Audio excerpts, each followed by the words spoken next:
Hello everyone, welcome to our channel code with Vineet Manas.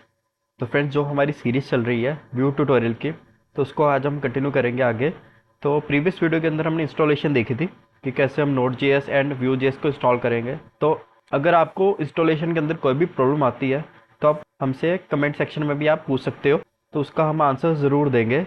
तो आगे आज हम अपने फाइल स्ट्रक्चर के बारे में, तो सिंपली हम सबसे पहले अपने प्रोजेक्ट के अंदर जाएंगे। तो ये हमने पिछली बार को हमने ये प्रोजेक्ट इंस्टॉल कर लिया था व्यू जेएस का। तो इसके बाद हम सिंपली क्या लिखेंगे, cmd, और यहाँ पे हमारे पास जो प्रोजेक्ट का फोल्डर वो ओपन हो गया। तो इसके बाद हम क्या करेंगे, सबसे पहले हम इसको VS कोड के अंदर ओपन करेंगे। तो VS कोड के अंदर ओपन करने के लिए दो तरीके हैं। या तो आप VS कोड ओपन करके वहाँ पे ओपन फोल्डर में जाके आप सिंपली इस फोल्डर को ओपन कर लो, या फिर आप CMD के थ्रू ही आप फोल्डर के अंदर जाके आपको क्या लिखना है, कोड स्पेस डॉट। याद रखिए, आपको कोड स्पेस डॉट डालना। अगर आप सिंपली कोड डाल के एंटर करोगे तो वो क्या करेगा, पुराना VS कोड का प्रोजेक्ट आपका ओपन कर देगा। तो यहाँ पे ये क्या करेगा कि पुराना इसने VS कोड का प्रोजेक्ट ओपन कर दिया। बट हमें क्या चाहिए कि ये जो हमारा फोल्डर है, ये जो हमारा प्रोजेक्ट है, यही इसके अंदर वाला कोड हमारा ओपन हो। तो हम क्या करेंगे, यहाँ पे कोड लिखेंगे एंड स्पेस फिर डॉट डाल देंगे। तो इसको एंटर करेंगे तो ये क्या करेगा, एक न्यू VS कोड की टैब ओपन करेगा एंड उसमें हमारा प्रोजेक्ट ओपन करके दे देगा। तो यहाँ पे हमारे पास प्रोजेक्ट हमारा इंस्टॉल हो चुका है। तो ये आई थिंक ये बेटर है। तो सबसे पहले हमारे पास क्या आती है, VS कोड की एक्सटेंशन है। इसमें क्या है कि हमारी जो प्लगइन्स है, मतलब VS कोड के अंदर, ये जो VS कोड है इसके अंदर ही कुछ यूज़र अगर कुछ चेंज करता है तो ये रिकमेंडेशन हमारे पास आ जाती है। आप इस सिंपली इग्नोर करो। उसके बाद हमारे पास आता है नोड मॉड्यूल्स का फोल्डर। अब ये फोल्डर क्या है, ये बेसिकली हमारे सारे पैकेजेस की, जो हमारे पैकेजेस है उनकी लोकेशन है। अगर आप लारावेल के अंदर देखो तो लारावेल के अंदर आपके पास क्या होता है, एक वेंडर फोल्डर होता है, ठीक है। ऐसे ही अगर आपके पास कोई नोड का प्रोजेक्ट है या फिर व्यू जेएस या फिर किसी भी और जो एनपीएम के थ्रू आप इंस्टॉल करते हो, तो वो क्या लेके आता है, नोड मॉड्यूल्स को लेके आता है। जैसे लारावेल के हमारे पास अंदर वेंडर होता है, ऐसे ही एनपीएम के अंदर हमारे पास क्या होता है, नोड मॉड्यूल्स। तो इसके अंदर आप अगर आप देखो तो हमारे पास इसने जो पैकेजेस है वो हमें ला के दे दिए हैं सभी। तो इसको हम बंद कर देंगे एंड इसके बाद हमारे पास आएगा एक पब्लिक एंड इसके बाद आएगा सोर्स। तो सोर्स के अंदर क्या आएगा हमारे पास, बेसिकली जो हमारे एसेट्स होंगे, एसेट्स हमारे जैसे कि हमारी CSS, उसके बाद हमारे पास जो इमेजेस होंगी हमारे पास, तो वो हमारे जो सारा इमेजेस है जैसे JPG PNG इमेजेस है, तो वो हम सारे एसेट्स के अंदर ही सेव करवाएंगे। तो जैसे कि हम इसको as a front end technology use कर रहे हैं, तो हम इसके जो एसेट्स है उसके अंदर हम सिर्फ स्टैटिक इमेजेस को ही स्टोर करवाएंगे, जैसे कि आपकी वेबसाइट का लोगो या फिर कुछ ऐसी दो तीन इमेजेस जो आपको, जो आपकी डायनेमिकली चेंज नहीं होती। तो सिर्फ वही इमेजेस या फिर वही एसेट आपका इसमें रहेगा। एंड इसके बाद अब देखो कि हमारे पास एक CSS है, बेस डॉट CSS, उसके पास मेन डॉट CSS। तो ये बाय डिफ़ॉल्ट ही इसने यहाँ पे क्रिएट की हुई है Vue.js ने। तो इसके बाद हमारे पास आता है एक सोर्स के अंदर ही हमारे पास आता है कंपोनेंट्स। अब कंपोनेंट्स क्या है कि बेसिकली जैसे कि आप देखो, इसने हेलो वर्ल्ड, द वेलकम और वेलकम आइटम और इसके बाद आइकन्स इसने ऑलरेडी इंस्टॉल करके हमें दिए हुए हैं। तो इसको हम टर्म बाय टर्म हम समझेंगे। तो बेसिकली जो हमें दिखता है आगे, जो हमारी व्यू की फाइल्स होती है, जैसे कि हमारे एसेट्स होंगे या फिर हमारी कोई भी हमारी लेआउट की फाइल होंगी, वो हमारी किसके अंदर आएगी, हमारी बेसिकली सोर्स के अंदर आएंगी सारी फाइल्स हमारी।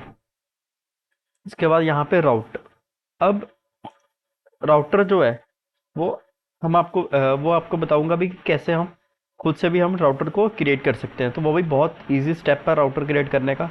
सिर्फ दो कमांड्स होती हैं इसमें, एक तो हमें राउटर की जो पैकेज है वो हमें इंस्टॉल करना पड़ता है एंड उसके बाद इसकी फाइल को सेटअप करके हमें कॉल करवाना पड़ता है हमारे ऐप डॉट व्यू के अंदर। ये देखो, तो यहाँ पे इसने व्यू राउटर के थ्रू जो हमारी राउटर की फाइल है उसको भी इंपोर्ट कर लिया है। तो बहुत ईजी स्टेप्स है राउटर की फाइल को भी इंपोर्ट करने के, वो हम आगे बताएंगे कि कैसे होगा। तो एक तो होगी हमारी राउटर की फाइल, एंड ये आ गई हमारी व्यूज़ की फाइल। अब ये क्या है कि बेसिक जो व्यू की फाइल है ये वो वाली है।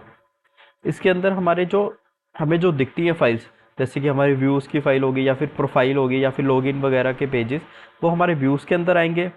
कंपोनेंट्स के अंदर क्या आएंगे, कंपोनेंट्स क्या है कि बेसिकली एक पीस ऑफ कोड है, जो हम कह लो कि अगर आपके पास एक पेज के अंदर मल्टीपल कंटेनर्स है इमेजेस के, जैसे 1 2 3, तो एक तो क्या है कि HTML के अंदर क्या होता है कि आप उसको मल्टीपल टाइम्स क्रिएट करते हो, वो एक स्टैटिक वेबसाइट बनती है।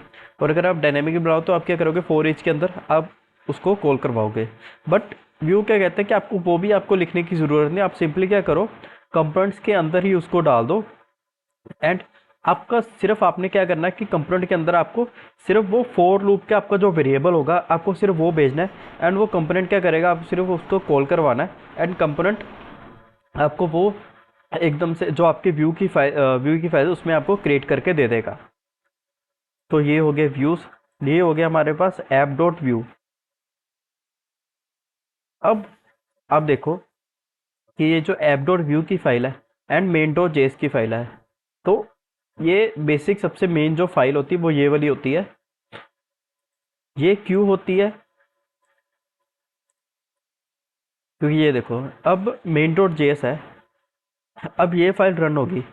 अब इससे पहले कौन सी फाइल होगी हमारी रन, ये इंडेक्स डॉट एच की। अब ये क्या करेगा, ये बेसिकली जैसे कि आप देखो इसमें टाइटल जो वाइट ऐप है, तो अगर हम सबसे पहले हम अपने प्रोजेक्ट को एक बार रन करके दिखाते हैं। तो पिछली वीडियो के अंदर हमने npm इंस्टॉल कर लिया था, तो इस पर ही हम क्या करेंगे, npm रन डेव कर देंगे सिंपली। हमारा प्रोजेक्ट जो चल पड़ा, ठीक है। अब अगर मैं वाइट ऐप की जगह यहाँ पे लिख दूँ व्यू ट्यूटोरियल, ट्यूटोरियल, अब इसको मैं सेव करूँगा। तो देखो आप, मैंने पेज रीलोड नहीं किया बट ऑटोमेटिकली जो मेरा टाइटल है वो चेंज हो गया। अगर मैं आपको दोबारा दिखाऊं तो मैं यह क्या करूँगा, view tutorial bye code with Vineet F. ये शायद ना आए क्योंकि इसमें क्या है कि टाइटल थोड़ा सा लेंथी है, बट जैसे मैं इसको सेव करूँगा तो देखो बिना रिफ्रेश के वो उसने क्या किया, टाइटल को अपडेट कर दिया। तो यही ब्यूटीफुल जो चीज़ है व्यू की, वो यही है कि हमें पेज रीलोड करना नहीं पड़ता, वो ऑटोमेटिकली हमें अपडेट करके देता। बट कई चीज़ों में जैसे हम स्क्रिप्ट के अंदर कुछ लिख रहे हैं तो उसमें कंडीशन में हमें कई बार हमें रीलोड करना पड़ जाता है। बट मेन इसमें क्या फीचर है कि जैसे आप एक पेज से दूसरे पेज के अंदर शिफ्ट कर रहे हो, जैसे आप होम के अंदर जाओ, तो ये शायद लिंक नहीं चल रहा, बट जैसे कि आप होम या फिर ओके, ये ऐसे है क्योंकि हम सेम पेज के ऊपर ही थे। तो जैसे आप अबाउट के पेज पे जाओ तो विदाउट रिफ्रेश वो क्या करेगा, हमें पेज पे लेके चला जाएगा। तो देखो विदाउट रिफ्रेश उसने यूआरएल भी चेंज कर दिया एंड हमें दूसरे पेज पे भी ले गया। तो ये जो इंडेक्स डॉट एच की फाइल है, इसके अंदर अगर आप देखो तो div id is equal to app है। तो इस ऐप के अंदर ये जो मेन डॉट जेएस है ये माउंट कर रहा है। तो ये बेसिकली क्या है कि ये देखो यहाँ पे इसने क्या किया, const app is equal to create app application. इसने कहा कि एक एप्लीकेशन क्रिएट करो। तो ये जो क्रिएट ऐप है ये कहाँ से हमने इंपोर्ट किया, और व्यू के अंदर से इंपोर्ट किया। और ये जो ऐप है ये हमने कहाँ से इंपोर्ट किया, ऐप डॉट व्यू के अंदर से। तो उसने क्या किया कि app is equal to create app, एक एप्लीकेशन को क्रिएट कर दो। उसके बाद ये हमारी जो राउटर की फाइल है हमने वो यूज़ की कि ऐप डॉट यूज़ राउटर, उसके अंदर राउटर की फाइल जो है वो ये वाली यूज़ करो, and app dot mount app. अब ये क्या है कि इसने क्या कहा कि एप्लीकेशन के इसको कहाँ पे माउंट करो, इसको इंडेक्स डॉट एच के अंदर जहाँ पे डिव आईडी हमें मिलेगी ना, आईडी हमें मिलेगी ऐप, ये हैशटैग ऐप, जहाँ पे ये आईडी मिलेगी उसके अंदर माउंट कर दो। अगर मैं ऐप की जगह ऐप्स कर दूंगा ना, तो ये देखो इसने ब्लैंक शो करवा दिया। तो सिंपली मैं अगर मैं क्या करूँ, ऐप इंडेक्स डॉट एच के अंदर ऐप की जगह ऐप्स को सेव करवा दूँ तो ये दोबारा से चल पड़ेगा, ठीक है।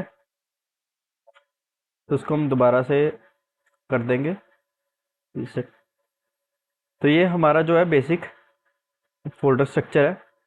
एंड उसके बाद जो हमारी ऐप डॉट व्यू की फाइल है, अब ये जो इसके अंदर जो है ये जो ऐप डॉट व्यू आ रहा है, ऐप डॉट व्यू, अब ये क्या किया इसने एप्लीकेशन तो क्रिएट कर दी, ठीक है, बट इसके बाद जो हमारा जो फर्स्ट व्यू फाइल होगी, जो हमें फर्स्ट पेज दिखेगा, वो कौन सा होगा, वो हमारा ये वाला होगा, ऐप डॉट व्यू वाला। तो ये जो ऐप है वो ऐप डॉट व्यू के अंदर से आया है। तो ये वाला बेसिकली ये वाली फाइल है ऐप डॉट व्यू की। तो इसको भी हम क्रिएट करना देखेंगे आगे हमारी आने वाली वीडियोस में, कैसे हम एक नई फाइल को क्रिएट करते हैं, कैसे हम कंपोनेंट्स को क्रिएट करते हैं। तो उसके बाद मेन डॉट जेएस देख लिया। गिट इग्नोर में अंदर क्या है कि हमारे जो पैकेजेस है उसकी लिस्टिंग होती है कि कौन कौन सी फाइल हमें भेजनी है, कौन कौन सी नहीं भेजनी है। इंडेक्स डॉट एचटीएमएल हमने समझ लिया। उसके बाद एक आती है package dot log dot JSON और एक आती है packet dot JSON. Packet dot JSON अगर आपने लारावेल के अंदर काम किया होगा तो पैकेट डॉट जेसन क्या है कि आपके जो पैकेजेस है उसका जो वर्जन है वो आपके यहाँ पे लिस्ट डाउन होता है। और जो package dot log dot JSON है उसकी पूरी डिटेल आती है, जैसे कि एक पैकेज के अंदर काफ़ी फाइल्स होती है, काफ़ी उसके मॉड्यूल्स होते हैं, वो सारे इसके अंदर लिस्ट होते हैं packet dot log dot JSON के अंदर। और पैकेट डॉट जेसन के अंदर क्या होता है, सिर्फ जो हमारा मेन पैकेज है उसका वर्जन होता है। उसके बाद रीड की फाइल और white dot config dot JS की फाइल। तो ये बेसिक एक फोल्डर स्ट्रक्चर है व्यू जेएस के अंदर। तो अगर आपको वीडियो अच्छी लगे तो इसको ज़रूर लाइक करें और चैनल को भी प्लीज़ सब्सक्राइब करें। Thank you.